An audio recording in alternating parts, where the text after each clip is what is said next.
എന്ന് പറയുമ്പോൾ ഫസ്റ്റ് മൈൻഡിലേക്ക് വരുന്ന ഒരു കാര്യം എന്തായിരിക്കും? സദ്യ.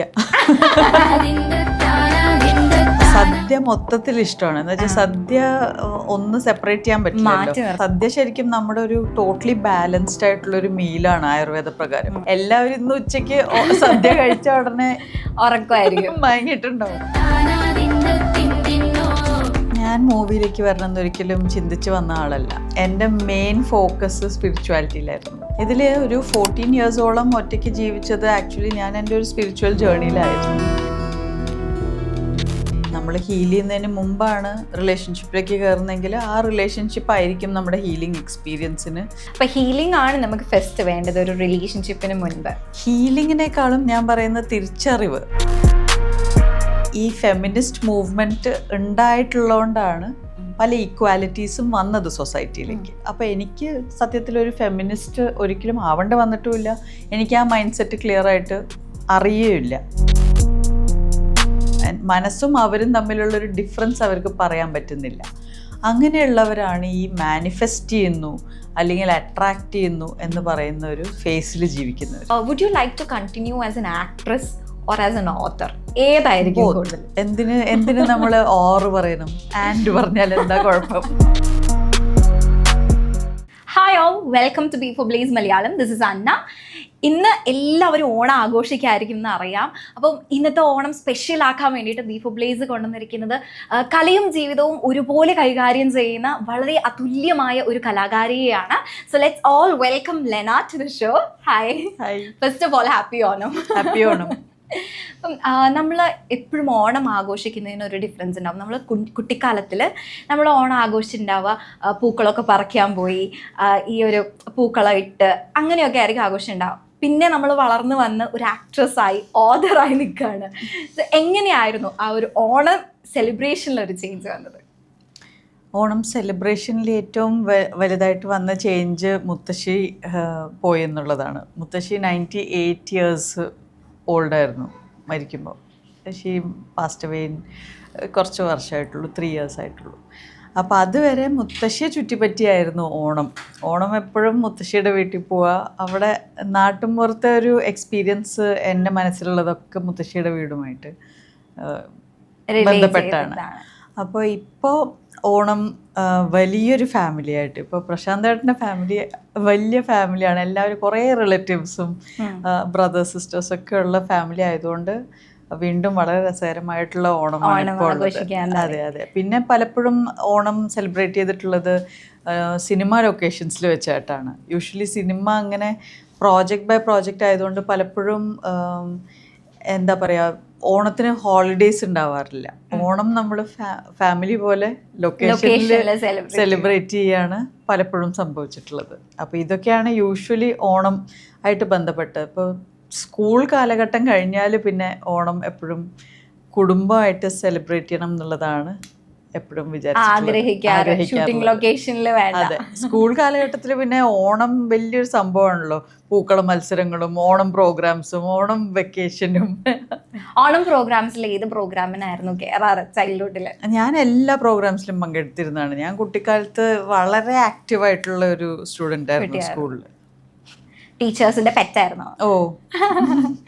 ഇപ്പം ഓണം സെലിബ്രേഷൻ, ഓണം എന്ന് പറയുമ്പോൾ ഫസ്റ്റ് മൈൻഡിലേക്ക് വരുന്ന ഒരു കാര്യം എന്തായിരിക്കും? സദ്യ. സദ്യയിൽ എന്താണ് ഏറ്റവും കൂടുതൽ ഇഷ്ടം? എനിക്ക് സദ്യ മൊത്തത്തിൽ ഇഷ്ടമാണ്. എന്ന് വെച്ചാൽ സദ്യ ഒന്ന് സെപ്പറേറ്റ് ചെയ്യാൻ പറ്റില്ല. ഞാൻ സദ്യയിലുള്ള ഒന്നും മാറ്റി വെക്കാറില്ല. ചിലവർ സദ്യയിൽ ചില കാര്യങ്ങൾ കഴിക്കില്ല, ചിലവർക്ക് ചിലത് മാത്രമേ ഇഷ്ടമുള്ളൂ. അങ്ങനെയല്ല, സദ്യ ശരിക്കും നമ്മുടെ ഒരു ടോട്ടലി ബാലൻസ്ഡ് ആയിട്ടുള്ള ഒരു മീലാണ് ആയുർവേദ പ്രകാരം. സത്യത്തിൽ അതിലെല്ലാം വിരുദ്ധാഹാരങ്ങളാണ്. അപ്പോൾ അതൊരു ഫുൾ സദ്യ കഴിച്ചു കഴിഞ്ഞാൽ നമ്മുടെ ബോഡിക്ക് ഒരു കംപ്ലീറ്റ് റീസെറ്റാണ്. അതുകൊണ്ട് സദ്യ വല്ലപ്പോഴേ കഴിക്കാൻ പാടുള്ളൂ. ഇപ്പോൾ സദ്യ എനി ഡേ എല്ലായിടത്തും അവൈലബിൾ ആയി തുടങ്ങിയില്ലേ? അപ്പൊ അത് ആക്ച്വലി നമ്മൾ സദ്യ എന്ന് പറയുന്നത് ഓണം, കല്യാണം, വിഷു അല്ലേ മാത്രം. അപ്പൊ സദ്യ അങ്ങനെ വല്ലപ്പോഴും കഴിക്കേണ്ട ഒരു സാധനമാണ്. അത് നമ്മൾ ഓർക്കണം. അപ്പൊ ഓണത്തിന് കിട്ടിയ ചാൻസ് അല്ല, it's not actually very healthy because ഒരുപാട് വിരുദ്ധാഹാരങ്ങൾ അതിലുണ്ട്. So it is meant to be like that. ഒരു ഓവറോൾ ക്ലെൻസ് പോലെയാണ്. അതുകൊണ്ട് ഒരു സദ്യ കഴിച്ചു കഴിഞ്ഞാൽ വരുന്ന ക്ഷീണം ഫീൽ ചെയ്തിട്ടില്ലേ? എല്ലാവരും ഇന്ന് ഉച്ചയ്ക്ക് സദ്യ കഴിച്ച ഉടനെ ഉറക്കമായിരിക്കും, മയങ്ങിയിട്ടുണ്ടാവും. പായസത്തിലേക്ക് വരികയാണെങ്കിൽ ഏത് പായസമായിരിക്കും ഏറ്റവും കൂടുതൽ? എൻ്റെ ഫേവറേറ്റ് പാലട പാലട പ്രഥമനാണ്. പായസം. പാലട പ്രഥമൻ അല്ലാതെ എനിക്ക് ഭയങ്കര ഇഷ്ടമുള്ള ഒരു പായസമാണ് പരിപ്പ് പായസം. അത് എല്ലാവർക്കും ഇഷ്ടമാണോന്ന് എനിക്കറിയില്ല. എനിക്ക് പരിപ്പ് പായസം പപ്പടമൊക്കെ കൂട്ടി കഴിക്കാൻ ഇഷ്ടമാണ്. അതെ അതെ യെസ്. ഇതാണ് മെയിൻ ആയിട്ട് പപ്പടം കൂട്ടി കഴിക്കാറുണ്ട്. അപ്പൊ അമ്മയുടെ ആയിട്ടുള്ള റിലേറ്റ് ചെയ്ത് ഒരുപാട് മെമ്മറീസ് ഞാൻ തോന്നുന്നു ഇൻസ്റ്റയിൽ കണ്ടിരുന്നു. അപ്പൊ വുമൻ ഓഫ് പോസ് എന്ന് പറഞ്ഞ ബുക്ക് തന്നെ ഡെഡിക്കേറ്റ് ചെയ്തിരിക്കുന്നത് അമ്മയ്ക്ക് വേണ്ടിയിട്ടാണ്. ആ ഒരു ബോണ്ടിങ് എങ്ങനെയാണ്?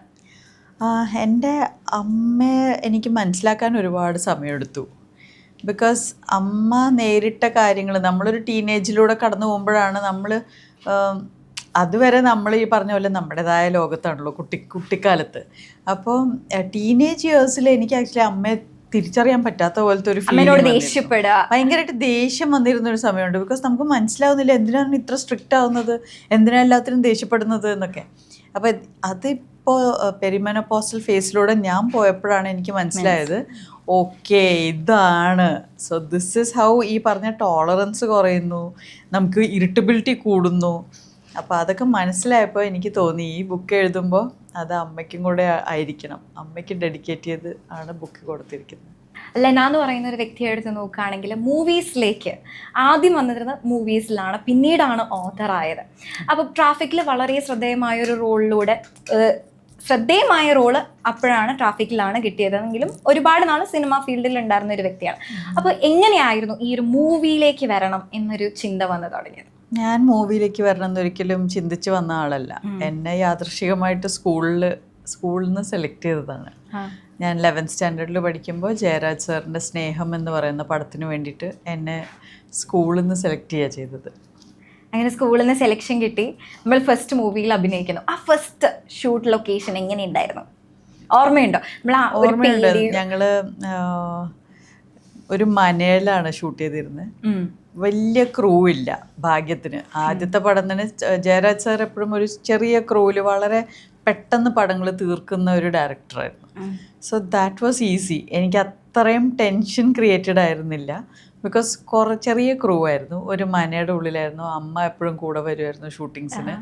പിന്നെ ജയറാം ഏട്ടനുണ്ടായിരുന്നു, ബിജു മേനോൻ ഉണ്ടായിരുന്നു, പിന്നെ അങ്ങനെ കുറച്ച് ആക്ടേഴ്സാണ് കൂടെ. 16 വയസ്സിലാണ് ആദ്യമായിട്ട് അപ്പം ആ ജയറാമേട്ടനെ ഒക്കെ കാണുമ്പോൾ ഉള്ള ഒരു എക്സ്പീരിയൻസ് എങ്ങനെയായിരുന്നു? അവരെയൊക്കെ കാണുമ്പോൾ വലിയ ആക്ടേഴ്സ് ആണ്. അതെ തീർച്ചയായും എല്ലാം അന്തം വിട്ട് കാണുന്ന ഒരു അവസ്ഥ തന്നെയായിരുന്നു. അച്ഛനും അമ്മയ്ക്കൊക്കെ പേടിയുണ്ടായിരുന്നോ സിനിമയിലേക്ക് വിടാൻ? ആ ഒരു മേഖല നല്ലതാണോ എന്നൊരു ക്വസ്റ്റ്യൻ ഉണ്ടായിരുന്നു. കാരണം നോർമലി ഒരു ഫാമിലിയിൽ നിന്ന് വരുന്ന കുറച്ച് ഡൗട്ട്സ് ആണ്, പെൺകുട്ടികൾ സിനിമയിൽ അഭിനയിക്കണോ എന്നുള്ള ഡൗട്ട്സ് ഉള്ള പേരൻസ് ഉണ്ടാവും, ഇപ്പോഴും ഉണ്ട്. അതെ അത് എൻ്റെ പേരൻസിന് അത് അത്രയും പ്രോബ്ലം ഇല്ലാതിരുന്നത് ഒന്ന് ജയരാജ് സാറിൻ്റെ പടമാണെന്ന് പറഞ്ഞുകൊണ്ട്, ഓൾറെഡി ഇത്ര റെപ്യൂട്ടഡ് ആയിട്ടുള്ളൊരു ഡയറക്ടറാണ്. പിന്നെ സ്കൂളിൽ നിന്ന് പ്രിൻസിപ്പൽ വഴി വന്ന ഒരു ഓപ്പർച്യൂണിറ്റി ആയതുകൊണ്ടും അത്ര കുഴപ്പമില്ല, ടെൻഷനോ കൺഫ്യൂഷനോ ഉണ്ടായിരുന്നില്ല. സപ്പോർട്ട് ചെയ്യാൻ പ്രിൻസിപ്പൾ ഉണ്ടായിരുന്നു. അതെ, പ്രിൻസിപ്പൾ വഴിയാണ് വന്നത്. ഓക്കെ, ഇനിയിപ്പോൾ ബുക്സിലേക്ക് നോക്കുകയാണെങ്കിൽ വുമൻ ഓഫ് പോസിന് മുൻപ് വളരെയധികം ശ്രദ്ധിക്കപ്പെട്ട ഒരു ഓഥർ ലെന എന്ന് പറഞ്ഞൊരു വ്യക്തിയെ നമ്മൾ ഓഥറായിട്ട് കാണാൻ തുടങ്ങിയത് ഓട്ടോബയോഗ്രഫി ഓഫ് ഗോഡ് എന്ന് പറഞ്ഞ ബുക്കിലാണ്. എന്തായിരുന്നു ആ ഒരു ഇൻസ്പിറേഷൻ, ഇങ്ങനെയൊരു ബുക്ക് എഴുതണം എന്ന് തോന്നാനുള്ള കാരണം എന്തായിരുന്നു? ദി ഓട്ടോബയോഗ്രഫി ഓഫ് ഗോഡ് എൻ്റെ ഒരു ഏകദേശം 18-20 വർഷത്തെ ലൈഫ്, എൻ്റെ മെയിൻ ഫോക്കസ് സ്പിരിച്വാലിറ്റിയിലായിരുന്നു. അപ്പോൾ ഒരു ഭാഗത്ത് സിനിമ വളരെ ആക്റ്റീവായിട്ട് സിനിമ അഭിനയവും സിനിമാ ജീവിതമൊക്കെ നടക്കുന്നുണ്ടെങ്കിലും എൻ്റെ personal private life was all about spirituality.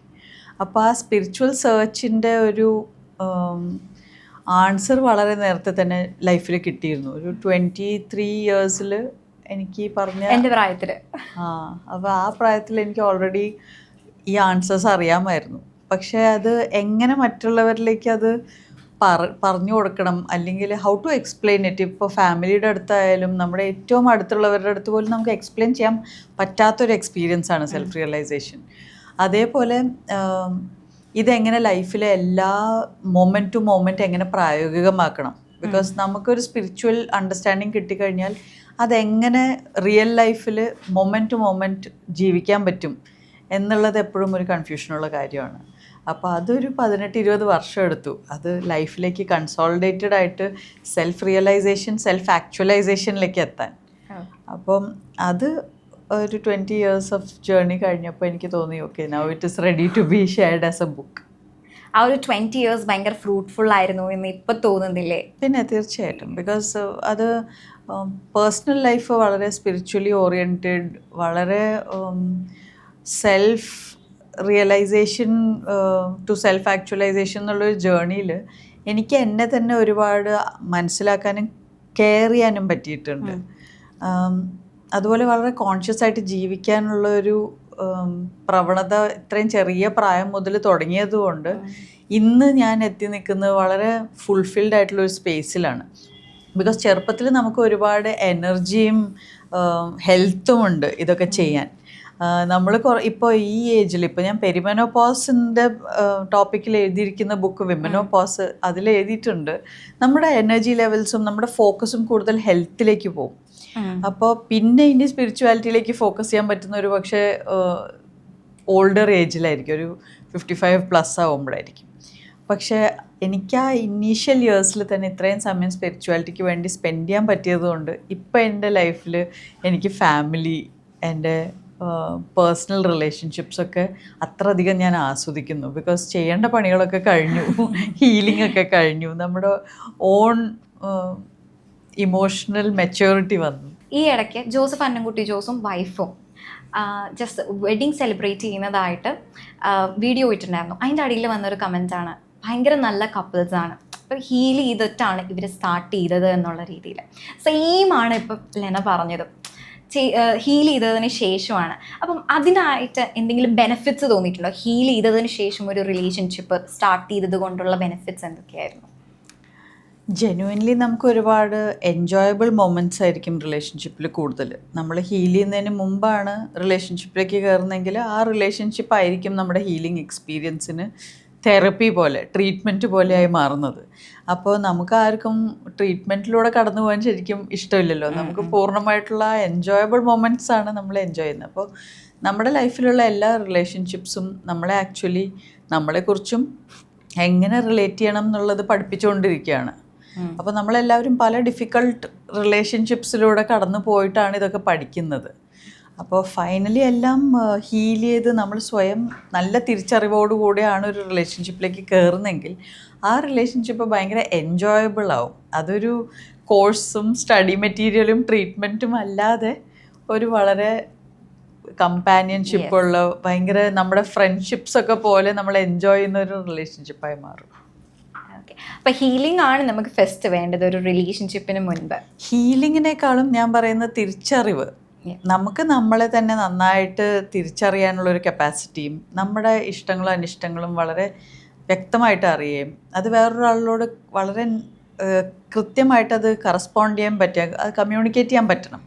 അതുപോലെ റിലേഷൻഷിപ്സിൽ എന്തൊക്കെയാണ് വേണ്ടത്, സ്ത്രീ പുരുഷനും തമ്മിലുള്ള ഡിഫറൻസസ് എന്തൊക്കെയാണ്, ഇതൊക്കെ അറിഞ്ഞുകൊണ്ട് കയറിയാൽ എനിക്ക് തോന്നുന്നു കുറേ കൂടി ഈസി ആയിരിക്കും. അല്ലെങ്കിൽ ആ റിലേഷൻഷിപ്പിലൂടെ ആയിരിക്കും അതൊക്കെ പഠിക്കുന്നത്. അപ്പോൾ ഈ ഒരു സ്ത്രീയും പുരുഷനും തമ്മിൽ ഡിഫറൻസസ് ഉണ്ട് എന്ന് പറയുന്ന ഒരാളാണ് എന്ന് എനിക്ക് തോന്നുന്നു. യെസ്. അപ്പോൾ ഫെമിനിസം എന്ന് പറയുന്ന ഒരു സപ്പോർട്ട് ചെയ്യുന്നുണ്ടോ? ഒരു കാലഘട്ടത്തിൽ സ്ത്രീകൾ വളരെയധികം പുരുഷന്മാരിൽ നിന്നും ഭയങ്കര അണ്ടർ പ്രിവിലേജ്ഡ് ആണ് എന്ന് തോന്നിയ ഒരു കാലഘട്ടം. It's A very very earlier time.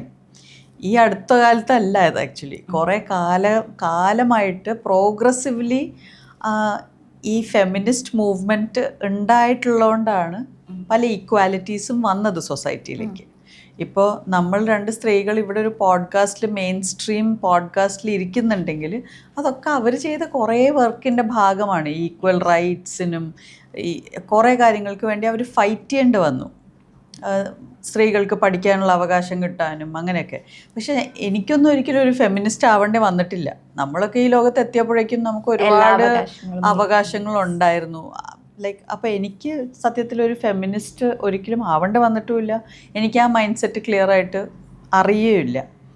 പക്ഷേ സ്ത്രീയും പുരുഷനും തമ്മിൽ ഡിഫറൻസസ് ഉണ്ട് എന്നുള്ളതിൽ ഒരു സംശയവും വേണ്ട. ബിക്കോസ് അത് സയൻറ്റിഫിക്കലി ആൻഡ് എല്ലാ രീതിയിലും പ്രൂവ് ചെയ്യാൻ പറ്റുന്ന ഡിഫറൻസസ് ഉണ്ട്. നമ്മൾ ആക്ച്വലി ഈക്വൽ ആണോ എന്ന് ചോദിച്ചാൽ ആണ്, പക്ഷെ ഒരേ കാര്യങ്ങളിലല്ല. നമ്മൾ കോംപ്ലിമെൻ്ററി ആണ്. ഇപ്പോൾ ഒരു കോയിനിന് ഹെഡ്സും ടെയിൽസും ഉണ്ടെങ്കിൽ അത് ഈക്വൽ ആണ്. നമ്മളിപ്പോൾ ഹെഡ്സിൻ്റെ സൈഡിൽ ഞാൻ 1 രൂപയുടെ കോയിൻ തന്നാലും ടെയിൽസിൻ്റെ സൈഡിൽ തന്നാലും അത് 1 രൂപയാണ്. പക്ഷേ ആ 2 സൈഡ്സ് ഉണ്ടെങ്കിലല്ലേ അതൊരു കോയിൻ ആവുന്നുള്ളൂ. അപ്പോൾ ആ ഒരു ഡിഫറൻസ്, ഇപ്പോൾ ചെറിയ ചെറിയ ഡിഫറൻസസ് പറഞ്ഞാൽ നമുക്ക് സ്ത്രീകൾക്ക് ഡിഫ്യൂസ്ഡ് ഫോക്കസ് എന്ന് പറഞ്ഞ ഒരു രീതിയിലാണ് നമ്മുടെ ബ്രെയിൻ കാര്യങ്ങളെ കാണുന്നത്. പുരുഷന്മാർ സിംഗിൾ ഫോക്കസ് എന്ന് പറയുന്ന ഒരു ബ്രെയിൻ സ്ട്രക്ചറിലൂടെയാണ് അത് കാണുന്നത്. അവർ ലോകത്തിനെ കാണുന്നത് നമ്മൾ കാണുന്നതും ടോട്ടലി ഡിഫറെൻറ്റ്, ഓപ്പോസിറ്റാണ്. പക്ഷേ ഈ 2 ആൾക്കാരും കൂടിയിട്ട് ഒരു ടീമായാൽ ഒരാൾ ഡിഫ്യൂസ്ഡ് ഫോക്കസിൽ കാണുകയും ഒരാൾ സിംഗിൾ ഫോക്കസിലൂടെ കാണുകയും ചെയ്യുമ്പോൾ ആ ടീം എത്രത്തോളം സ്ട്രോങ് ആണ്. സോ അങ്ങനെ ആ ടീം വർക്ക് ശ്രദ്ധിച്ചുകൊണ്ട് വേണം നമ്മൾ ആ ഡിഫറൻസസിനെ കോംപ്ലിമെൻ്ററി ആയിട്ട് യൂസ് ചെയ്യാൻ. മിക്കവരും കമ്പാരിസണിൽ I am better than you എന്ന് തെളിയിക്കാൻ നോക്കുന്ന കമ്പാരിസൺ അല്ല ഇത്. അതല്ല ഡിഫറൻസസിൽ ഉദ്ദേശിച്ചത്. ഡിഫറൻസസ് ഉണ്ട്, ആ ഡിഫറൻസസ് കോംപ്ലിമെൻ്ററി ആണ്. അതിനെ കറക്റ്റായിട്ടൊരു ടീം വർക്കിൽ കൊണ്ട് നടക്കാൻ നമ്മൾ പഠിക്കണം. ആ ഒരു ടീം വർക്കിൻ്റെ എഫക്റ്റാണ് നമ്മൾ 3 വർഷമായിട്ട് കണ്ടുകൊണ്ടിരിക്കുന്നത് 2 പേരുടെ ഗ്രോത്തിലും. അത് തീർച്ചയായും. ഇപ്പോൾ കുട്ടിക്കാലം തൊട്ട് സ്പിരിച്വാലിറ്റീനെ പറ്റി ചിന്തിച്ചുകൊണ്ടിരുന്ന ഒരാളെന്ന രീതിയിൽ എപ്പോഴെങ്കിലും സ്പിരിച്വാലിറ്റിയും മാനിഫെസ്റ്റേഷനും തമ്മിലൊരു ബന്ധമുണ്ടെന്ന് തോന്നുന്നുണ്ടോ? എൻ്റെ book the autobiography of God, അല്ലെങ്കിൽ മലയാളത്തിൽ ദൈവത്തിൻ്റെ ആത്മകഥ എന്ന പേരിലുള്ള ഈ ബുക്കിൽ വളരെ ക്ലിയർ ആയിട്ട് ഇതിനെപ്പറ്റി സംസാരിക്കുന്നുണ്ട്. അപ്പോൾ അത് നമ്മുടെ ഐഡൻറ്റിഫിക്കേഷൻ എന്ന് പറയുന്ന ഒരു ഘട്ടം, ഒരു ഐഡൻറ്റിഫിക്കേഷൻ ഉണ്ട് നമുക്ക് എന്തെങ്കിലുമായിട്ട്. എപ്പോഴും നമുക്ക് നമ്മളെ തന്നെ തിരിച്ചറിയാൻ. അപ്പം ഞാൻ എൻ്റെ ശരീരമാണ് എന്ന് വിചാരിക്കുന്നവർക്ക് ഒരു വിക്ടിംഹുഡ് ഉണ്ട്. അവരവരുടെ ശരീരം മാത്രമാണ് അവരെന്നുള്ളതാണ് അവരുടെ ഫീലിംഗ്, അവരുടെ ഐഡൻറ്റിഫിക്കേഷൻ. എന്നെ കാണാൻ എങ്ങനെയുണ്ട്, അല്ലെങ്കിൽ അതൊക്കെയാണ് ശ്രദ്ധ. അപ്പോൾ അവർക്കൊരു വിക്ടിംഹുഡ് ഉണ്ട്. എല്ലാം life is happening to me എന്നാണ് അവരുടെ വിചാരം. അതിലെ second identification with the mind ആയിട്ടുള്ളവർ, ഞാൻ എൻ്റെ മനസ്സാണ്, മനസ്സും അവരും തമ്മിലുള്ളൊരു ഡിഫറൻസ് അവർക്ക് പറയാൻ പറ്റുന്നില്ല. അങ്ങനെയുള്ളവരാണ് ഈ മാനിഫെസ്റ്റ് ചെയ്യുന്നു അല്ലെങ്കിൽ അട്രാക്റ്റ് ചെയ്യുന്നു എന്ന് പറയുന്ന ഒരു ഫേസിൽ ജീവിക്കുന്നവർ. അവരുടെ വിചാരം അവർ ചിന്തിക്കുന്നതുകൊണ്ടാണ് ചില കാര്യങ്ങൾ സംഭവിക്കുന്നതെന്ന്. അപ്പോൾ അതൊരു സെക്കൻഡ് ഫേസ് ഓഫ് ഐഡൻറ്റിഫിക്കേഷൻ മാത്രമായിട്ടാണ് ഞാൻ കാണുന്നത്. അതിൽ എക്സ്പ്ലെയിൻ ചെയ്തിട്ടുണ്ട്. പിന്നെ 3, 4, 5 ഐഡൻറ്റിഫിക്കേഷൻസ് ബുക്കിൽ വേറെയും പറഞ്ഞിട്ടുണ്ട്. പക്ഷേ എൻ്റെ കാഴ്ചപ്പാടിൽ അത്രയേ ഉള്ളൂ. നമ്മൾ മനസ്സായിട്ട് ഐഡൻറ്റിഫൈ ചെയ്യുമ്പോൾ നമുക്ക് നമ്മൾ ചിന്തിക്കുന്ന പോലെയൊക്കെയാണ് ജീവിതം നടക്കുന്നതെന്ന് തോന്നും. ബിക്കോസ് നമ്മളും നമ്മുടെ ചിന്തകളും തമ്മിലുള്ള ഡിഫറൻസ് നമുക്ക് അത്ര ഫീൽ ചെയ്യുന്നില്ല. അപ്പം would you like to continue as an actress or as an author? ഏതായിരിക്കും കൂടുതൽ? എന്തിന് നമ്മൾ ഓർ പറയണം? ആൻഡ് പറഞ്ഞാൽ എന്താ കുഴപ്പം? ഞാൻ രണ്ടുമാണ്, അതുകൊണ്ട് പറയാണ്. I am both an actress and an author, and I am a public and transformational speaker, and I am becoming an entrepreneur. I have already registered an LLP. അതിൻ്റെ വിശേഷങ്ങളുമായിട്ട് ഉടനെ വരാം. എന്നാലും അപ്പോൾ എല്ലാം ബ്രേക്ക് ചെയ്യാൻ ആഗ്രഹമുണ്ടെങ്കിൽ ഇല്ല, എന്തിനു ബ്രേക്ക് ചെയ്യണം? അതാ ഞാൻ ചോദിക്കുന്നത്. എനിക്ക് 3, 4, 5 കാര്യങ്ങൾ ചെയ്യാൻ ഒരുമിച്ച് കപ്പാസിറ്റി ഉണ്ടെങ്കിൽ വൈ ഷുഡ് ഐ ചൂസ്? അതിനൊരു ബാക്ക് ബോൺ കൂടെ ഉള്ളത് കൊണ്ടാണോ? ഞാൻ എപ്പോഴും മൾട്ടി ഫാസറ്റഡ് ആയിരുന്നു, കുട്ടിക്കാലത്തും സ്കൂളിലും. ആൻഡ് ഓഫ് കോഴ്സ് എൻ്റെ ഹസ്ബൻഡിൻ്റെ സപ്പോർട്ട് വളരെയധികം ഇതിൽ എന്താ പറയുക, വളരെ പിവറ്റലാണ്. ബാക്ക് ബോൺ ആയിട്ട് ഡെഫിനറ്റ്ലി ഹസ്ബൻഡ് എന്നോട് ഒരിക്കലും ഒതുങ്ങി നിൽക്കരുത്, യു ഷുഡ് ഡു മോർ, നമ്മുടെ എല്ലാ കഴിവുകളും നമ്മൾ മാക്സിമം എക്സ്പ്ലോർ ചെയ്യണം. നമുക്ക് ആയുസ്സും ആരോഗ്യം ഉള്ളിടത്തോളം കാലം നമ്മൾ അത്രയും ആക്റ്റീവായിരിക്കണം എന്ന് തന്നെ ആഗ്രഹിക്കുന്ന ഒരാളാണ്. അതുകൊണ്ട് യെസ്, ആ സപ്പോർട്ട് ഡെഫിനറ്റ്ലി ഉണ്ട്. പക്ഷെ ഞാൻ ഒരിക്കലും ഒരുമിച്ച് കൊണ്ടു നടക്കാൻ പറ്റുന്ന കാര്യങ്ങൾ ഉണ്ടെങ്കിൽ അത് വേണ്ടാന്ന് വെക്കരുത് എന്ന് വിചാരിക്കുന്ന ഒരാളാണ്. പക്ഷെ അഫ്കോഴ്സ് ചില കാര്യങ്ങളുണ്ട്, നമുക്ക് ഒരേ സമയത്ത് ചെയ്യാൻ പറ്റാത്ത കാര്യങ്ങളുണ്ടാവും. അപ്പോൾ അത് മാറ്റി വെക്കേണ്ടി വരും. പക്ഷേ as of now actress and author and speaker and entrepreneur എല്ലാം നല്ല സ്മൂത്ത് ഡയറക്ഷനിലേക്ക് കടക്കാൻ പോകുന്നു എന്നൊരു കാര്യം കൂടി ഞാൻ കേട്ടു. ആൻഡ് കൂടുവോ? അതെ, കൂടണം. അതെന്തായാലും ഇറ്റ്സ് ഓൺ ദ ചാർട്ട്സ്. എപ്പോഴായിരിക്കും എന്ന് ഉടനെ ഇപ്പോൾ പറയാൻ പറ്റുന്നില്ല, ഉടനെ അനൗൺസ് ചെയ്യാം. Okay, how was the screen writer experience? ഓളം എന്ന് പറഞ്ഞ മൂവിയിൽ അത് എനിക്ക് screen writing experience was amazing. അതൊരു ഭയങ്കര നല്ല എക്സ്പീരിയൻസ് ആയിരുന്നു. പക്ഷെ അതൊരു കോ റൈറ്റിംഗ് ആയിരുന്നു ഓളത്തിൻ്റെ ഡയറക്ടറുടെ കൂടെ. പക്ഷെ ഞാൻ എൻ്റെ ഓൺ സ്ക്രിപ്റ്റ് അതിന് മുമ്പ് എഴുതിയിട്ടുണ്ടായിരുന്നു, എൻ്റെ പടത്തിന് വേണ്ടിയിട്ട്, ഡയറക്ടോറിയലിന് വേണ്ടിയിട്ടുള്ള script. So I actually love writing. അതെൻ്റെ ഒരു എനിക്കറിയാത്ത ഒരു കപ്പാസിറ്റി ആയിരുന്നു. എനിക്കറിയില്ലായിരുന്നു. എഴുതി തുടങ്ങുന്നവരെ ഞാൻ തന്നെ എപ്പോഴോ തോന്നി, എഴുതി തുടങ്ങിയപ്പോഴാണ് എനിക്ക് ഇത് ഇത്രയും എന്താ പറയുക, അതിനുള്ളൊരു വാസന ഉണ്ടെന്ന് എനിക്ക് മനസ്സിലായത്. പക്ഷെ ഒരിക്കലും ഒരു ബിഫോർ 38, 39 വരെ എന്നോട് ആരെങ്കിലും ചോദിച്ചായിരുന്നെങ്കിൽ ഞാൻ ഒരിക്കലും എഴുത്തുകാരി ആവുമെന്ന് ഒരിക്കലും വിചാരിച്ചിരുന്നില്ല. പക്ഷെ I definitely have that gift from God.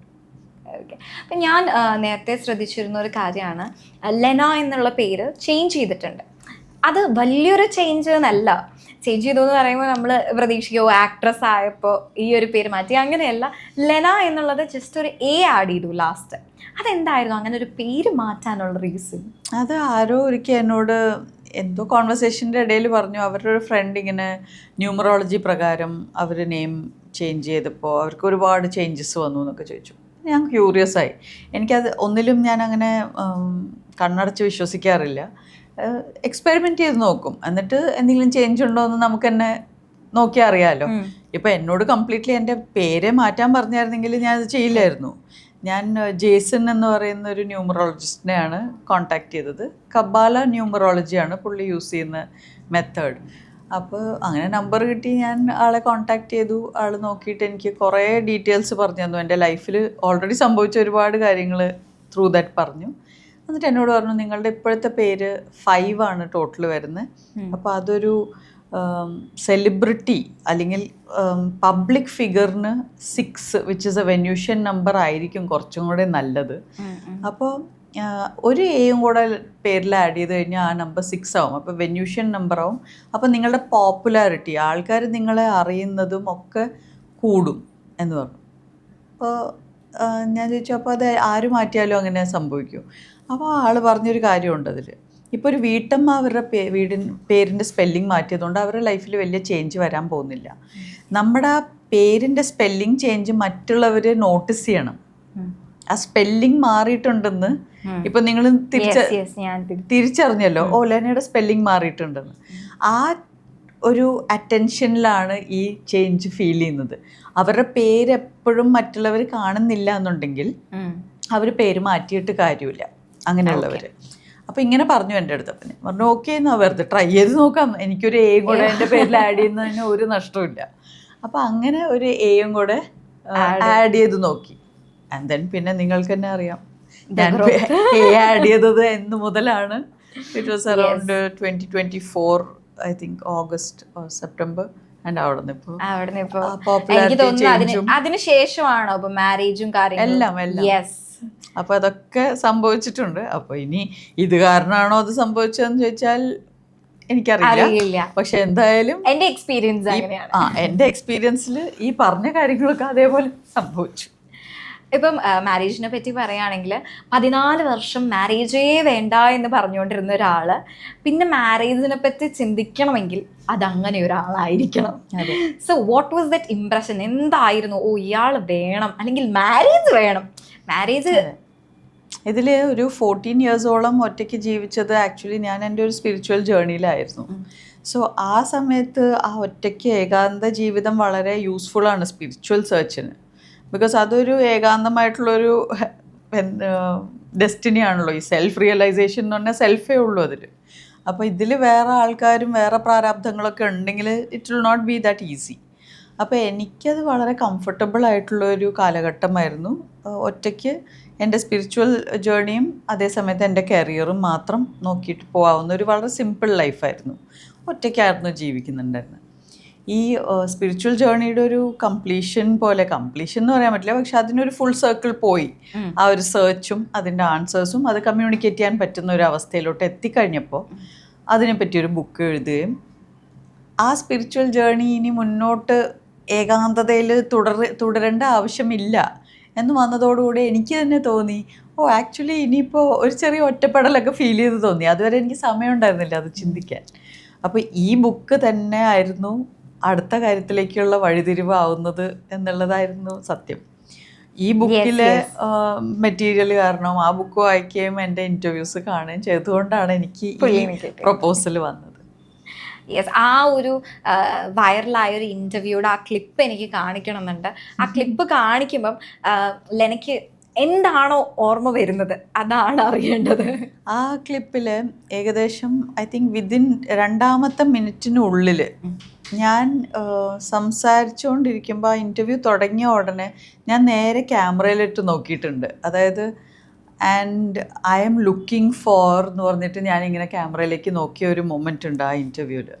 അപ്പോൾ അതായിരുന്നു പ്രശാന്ത് ഏട്ടൻ കണ്ട് oh this is the person എന്നൊരു ഫീലിംഗ് വന്നു. പിന്നെ അങ്ങനെ സ്റ്റക്കായി നിന്നതാണ് സ്ട്രൈക്കിംഗ് പോയിന്റ്. അതെ, that is the moment in that interview that. ഇപ്പം നമ്മൾ ഒരുപാട് യാത്ര ചെയ്യുന്ന ഒരു വ്യക്തിയും കൂടിയാണ്. അപ്പം യാത്രകൾ ചിലപ്പോൾ നമുക്കൊരു ടേണിംഗ് പോയിന്റ് ആവാറുണ്ട് ലൈഫ്. അങ്ങനെ എപ്പോഴെങ്കിലും ഒരു യാത്ര ടേണിംഗ് പോയിന്റ് ആയിട്ടുണ്ടോ? എല്ലാ യാത്രകളും നമ്മുടെ ലൈഫിലൊരു ടേണിംഗ് പോയിൻ്റാണ്. ബിക്കോസ് ആ യാത്രയിലൂടെ നമ്മളെ അല്ലെങ്കിൽ പ്രകൃതിയെ അല്ലെങ്കിൽ ഒരു സിറ്റിയെ അല്ലെങ്കിൽ അതിൽ മീറ്റ് ചെയ്യുന്ന ആൾക്കാരെയോ അല്ലെങ്കിൽ നമ്മൾ യാത്ര ചെയ്യുന്ന സഹയാത്രികളെയോ കൂടുതൽ തിരിച്ചറിയും. അതിലൂടെ നമ്മുടെ ലൈഫ് എന്തായാലും മാറും. നമ്മുടെ ലൈഫ് കണ്ടിന്യൂസ്ലി മാറിക്കൊണ്ടിരിക്കുകയാണ്. ഓരോ ഇൻ്റർവ്യൂ കഴിയുമ്പോഴും ഓരോ ദിവസവും കഴിയുമ്പോൾ അതിലത്തെ എക്സ്പീരിയൻസസ് വെച്ച് നമ്മുടെ ലൈഫ് മാറിക്കൊണ്ടിരിക്കുകയാണല്ലോ. അപ്പോൾ യാത്രകൾ ഒരുപാട് കാര്യങ്ങൾ സമ്മാനിക്കും. എസ്പെഷ്യലി പുതിയതായിട്ട് മീറ്റ് ചെയ്ത ആൾക്കാരുടെ കൂടെ നമ്മൾ ട്രാവൽ ചെയ്ത് കഴിഞ്ഞാൽ നമുക്ക് അവരുടെ സ്വഭാവം കൂടുതൽ വളരെ ഡീപ്പായിട്ട് മനസ്സിലാവും. അപ്പോൾ യാത്രകൾ എനിക്ക് സമ്മാനിച്ചിട്ടുള്ളത് ഒന്ന്, ഞാൻ യാത്ര മാത്രം ചെയ്യുന്ന ലൈഫ് സ്റ്റൈലുള്ള ആൾക്കാരുണ്ടെന്ന് ഞാൻ തിരിച്ചറിഞ്ഞത് എൻ്റെ നേപ്പാൾ യാത്രയിലായിരുന്നു. ആ ലോങ് യാത്ര ചെയ്തപ്പോൾ കുറേ പേര് ഫുൾ ടൈം ട്രാവലേഴ്സാണ്. എന്നുവെച്ചാൽ അവർക്ക് വീടൊന്നുമില്ല, ട്രാവൽ ചെയ്തുകൊണ്ടിരിക്കുകയാണ് ഒരു സ്ഥലത്ത് നിന്ന് അടുത്ത സ്ഥലത്തേക്ക്. അവർ എപ്പോഴും ഫ്ലെക്സിബിൾ ആയിട്ടുള്ള ജോബ്സ് ഉള്ള ആൾക്കാരായിരിക്കും. എവിടെ നിന്നും ചെയ്യാവുന്നൊരു ജോലിയായിരിക്കും. ചിലവർ ടാറ്റു ആർട്ടിസ്റ്റ് ആണ്, ചിലവർ ട്രാവലിംഗ് ടാറ്റു ആർട്ടിസ്റ്റ് ആണ്, ചിലവർ പെയിൻറ്റേഴ്സ് ആർട്ടിസ്റ്റ്സ് ആണ്, ചിലവർ ഹീലിംഗ് മൊഡാലിറ്റീസ് എനർജി വർക്കേഴ്സാണ്, ചിലവർ മ്യൂസീഷ്യൻസ് ആണ്. അപ്പോൾ ഇങ്ങനെയുള്ള ജീവിതങ്ങളും ഉണ്ട് എന്നുള്ള ഒരു ഭയങ്കര വലിയൊരു കാഴ്ചപ്പാട് വ്യത്യാസം വന്നു എനിക്ക്. അത് മനസ്സിലായപ്പോൾ കുറേ പേര് അവർ 10-13 വയസ്സിൽ അവരുടെ ജനിച്ച വീടും നാടും വിട്ടിട്ട് പിന്നെ ഒരിക്കലും അവർക്ക് വീടോ നാടോ ഫാമിലിയോ ഒന്നും ഉണ്ടായിട്ടില്ല. They are continuous travellers. അങ്ങനെ ഒത്തിരി ആൾക്കാരുണ്ട്. അത് പറയുമ്പോൾ തന്നെ ഒരു അത്ഭുതം ഫീൽ ചെയ്യുന്നില്ലേ? നമ്മളൊന്ന് ഇവിടെ നിന്ന് വേറെ ഒരു ഡിസ്ട്രിക്റ്റിലേക്ക് പോയാൽ അമ്മ വിളിച്ച് ചോദിക്കും എപ്പോഴാണ് വീട്ടിൽ വരും. അതെ, അങ്ങനെ അല്ലാതെ ഫുൾ ടൈം ട്രാവലിംഗ് മാത്രം ചെയ്യുന്നു. അവർ ട്രാവൽ ചെയ്ത് ഓരോ സ്ഥലത്ത് കുറച്ച് നാൾ താമസിക്കുന്നു, അവിടെ നിന്ന് അടുത്ത സ്ഥലത്തേക്ക് പോകുന്നു. അങ്ങനെ ജീവിതകാലം മുഴുവൻ ചെലവഴിച്ചിട്ടുള്ള ആൾക്കാർ ഞാൻ മീറ്റ് ചെയ്തിട്ടുണ്ട്. അങ്ങനെ മീറ്റ് ചെയ്തപ്പോൾ എപ്പോഴെങ്കിലും തോന്നിയോ ഓ എനിക്കും ഇങ്ങനെയൊന്നും ആവണം? ഇല്ല, ഞാൻ ഒരിക്കലും അങ്ങനത്തെ ഒരാളല്ല. ഞാൻ അങ്ങനെ ഒരു nomadic gypsy kind of life ജീവിക്കാൻ ഇൻട്രസ്റ്റ് ഉള്ള ആളല്ല. എനിക്ക് ട്രാവൽ ചെയ്യാൻ ഇഷ്ടമാണ്, പക്ഷെ എനിക്ക് തിരിച്ച് എൻ്റെ സ്പേസിലേക്ക് തിരിച്ചു വരണമെന്നുണ്ട്.